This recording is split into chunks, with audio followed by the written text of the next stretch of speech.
Selamat pagi, Assalamualaikum warahmatullahi wabarakatuh. Para pelajar sosiologi dimanapun kalian berada, khususnya pelajar sosiologi politik ya.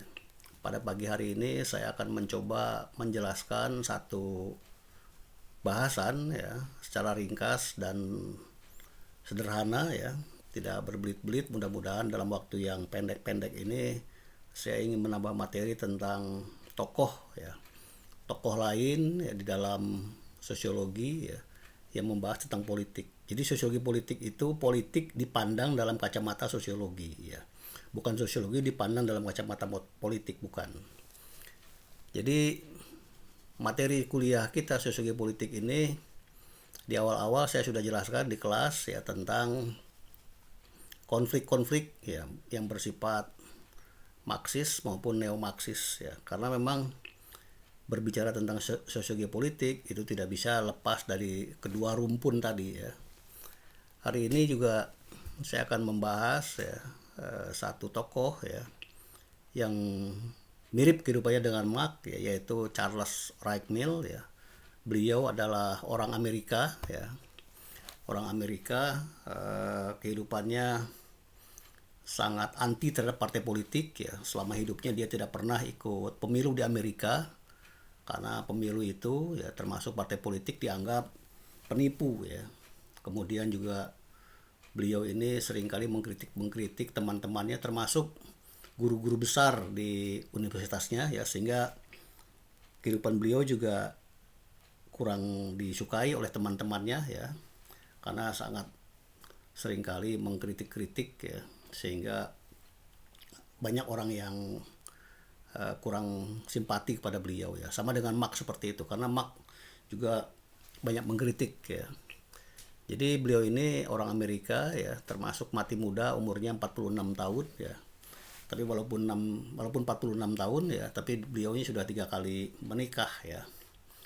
Dan juga semasa hidupnya banyak yang tidak menyukai, tetapi begitu wafat ya, ternyata pemikiran-pemikirannya menjadi booming ya, sama dengan Marx seperti itu. Teori dari Wright-Mill ini tentang alienasi dan birokrasi ya. Jadi kalau Marx itu melihat alienasi itu masyarakat buruh terutama teralienasi gara-gara ada teknologi ya. Tapi menurut si Wright-Mill ini ya, masyarakat sekarang ya, terutama buruh-buruh ya, termasuk kita-kita inilah ya, teralienasi bukan hanya bersifat fisik ya, tapi teralienasi dalam bentuk psikologis ya, terbentuk rasanya di dalam perasaan kita ya.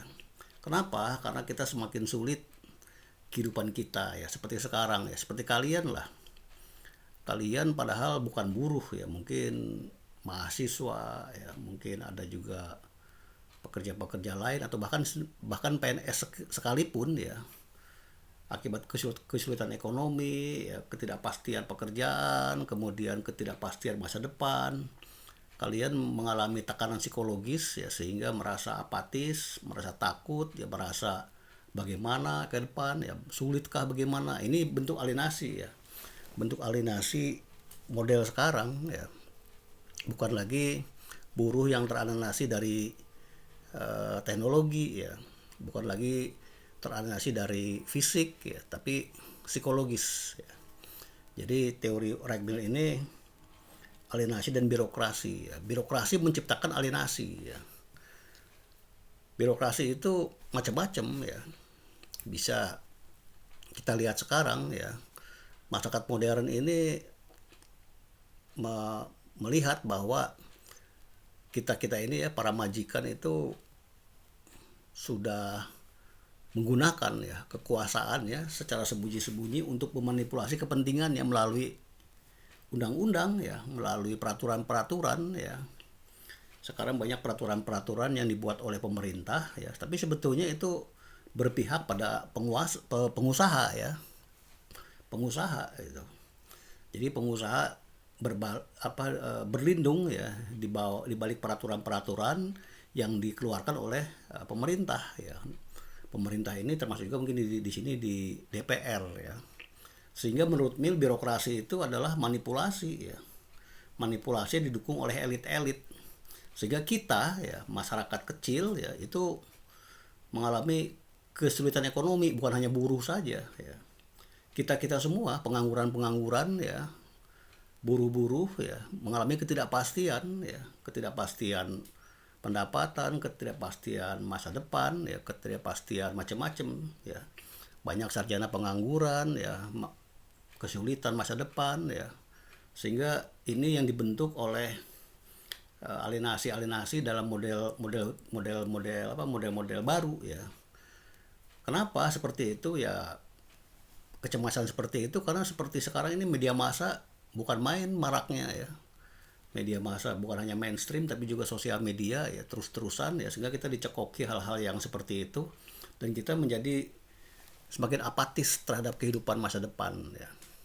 Ini pemikiran si Wright Mill, sehingga menganggap birokrasi ya, elit politik ya, partai politik itu bukan lagi berpihak pada kelas bawah ya, tapi justru berpihak pada kelas-kelas elit ya, pemilik modal dan pebisnis ya, dunia bisnis ya, itu memanipulasi keuntungan untuk kepentingannya ya. Rakyat-rakyat kecil ya dituntut sedemikian rupa dengan aturan-aturan ya, sehingga mereka terbelenggu ya, sehingga dia tidak bisa keluar dari kemiskinannya, dan keuntungan pasti dimiliki oleh pebisnis ya, misalnya tengkulak, toke, manajer, seperti itu. Petani hanya dituntut untuk menghasilkan bahan mentah misalnya, atau buruh hanya dituntut sebagai pekerja-pekerja kasar atau buruh-buruh harian, buruh kontrak ya, atau outsourcing seperti itu, yang dengan mudah dicampakkan seperti itu. Nah, ini menimbulkan tekanan psikologis bagi para buruh-buruh ya. Mereka rawan sekali kena PHK, mereka rawan sekali kena macam-macam ya. Petani juga seperti itu, ketidakpastian, sehingga dia mengalami alienasi ya. Alienasi bukan lagi alienasi yang disampaikan oleh Mark tadi ya. Sehingga masyarakat tradisional atau kita ini ya, itu rasa moralitasnya semakin hilang ya. Moralitas kita ya, karena kita menjadi agresif ya, menjadi macam-macam ya.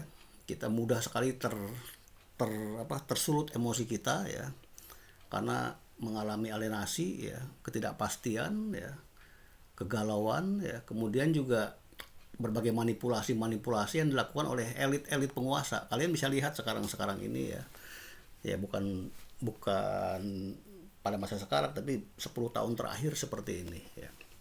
Jadi mirip teori-teori ini dengan teori-teori kritik yang digagas oleh neo-Marxis ya, aliran Frankfurt, bahwa para penguasa itu berkolaborasi dengan kelas-kelas pengusaha, atau kelas-kelas pengusaha berkolaborasi dengan kelas penguasa, dan termasuk para militer untuk menekan masyarakat kecil ya, melalui birokrasi yang sudah dibuat. Birokrasi itu melalui peraturan-peraturan, perundang-undangan ya, macam-macam ya, sehingga masyarakat kecil terpinggirkan ya, mengalami teralienasi ya. Jadi alienasi yang digagas oleh Wright Mill ini lebih luas ketimbang Marx ya. Seperti kalian kuliah ini punya masa depan nggak gitu kan? Kalian juga pesimis gitu, mau apa gitu. Banyak sarjana menjadi pekerjaan yang bukan kompetensinya, misalnya pekerjaan ya seperti sekarang ini, maaf saja, seperti ojek online itu, mahasiswa banyak yang menjadi ojek online seperti itu. Padahal pekerjaan itu kan tidak harus dilakukan oleh mahasiswa, tapi mahasiswa terjerumus dalam situasi seperti itu karena memang situasi yang mengharuskan seperti itu ya.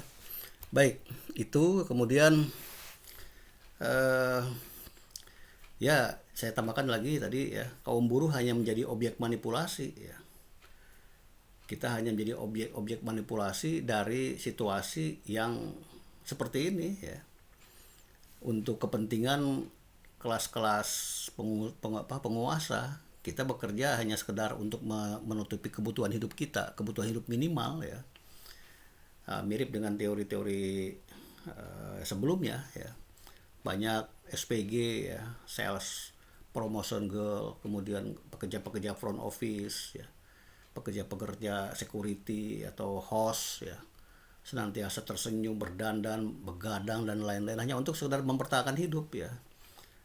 Mereka bekerja hanya sebagai security, sebagai front office, sebagai office boy, hanya bukan menimbulkan kepuasan gitu pekerjaan itu. Ya, hanya sekedar untuk bertahan hidup ya. Kalau ditanya dengan mereka puas nggak dengan pekerjaan seperti itu, pasti dia tidak puas gitu. Apalagi kalau dia punya kemampuan yang dia rasakan bisa melebihi itu gitu.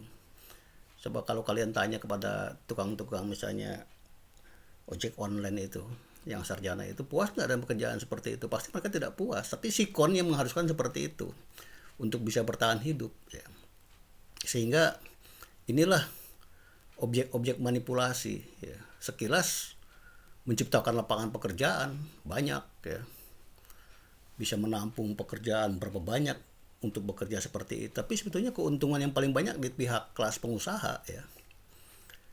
Justru orang-orang kelas bawah itu dia nggak ada karirnya ya, seperti pekerjaan maaf saja ya, ojek online kan nggak ada karir gitu, mau 5 tahun 10 tahun ya, bahkan mungkin misalnya katakan 20 tahun kan kerjanya seperti itu, tidak ada jenjang karir gitu, karirnya mentok di situ aja, padahal bekerja itu kan tentu harus ada peningkatan. Nah inilah yang disebut dengan alienasi ya, karena birokrasi seperti itu, pekerjaan-pekerjaan itu tidak lagi menimbulkan satu kepuasan ya. Ini yang dikritik oleh si Reichmil ya, bahwa kekuasaan menciptakan hal-hal yang seperti itu ya. Baik, berapa menit ini, sudah 12 menit ya. Kita akhiri dulu ini ya, 12 menit, nanti kita tambah lagi sesi kedua, kita cukup 2 sesi Reichmil ini, nanti kita tambah lagi mungkin Marquis de Sade ya. Marquis de Sade itu sebetulnya tokoh klasik ya, kita sudah bahas di kelas ya, di kelas konvensional sebelum terjadinya stay at home ya. Tapi akan saya ulang lagi coba sedikit ya, supaya mengingatkan kalian ya. Dan ingat, kita UAS Sosiologi Politik seperti sebagaimana biasa, kita UASnya interview ya, supaya kalian mau membaca.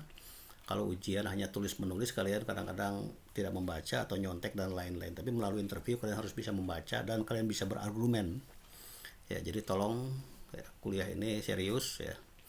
Demikian, ada manfaatnya mudah-mudahan ya. Terima kasih.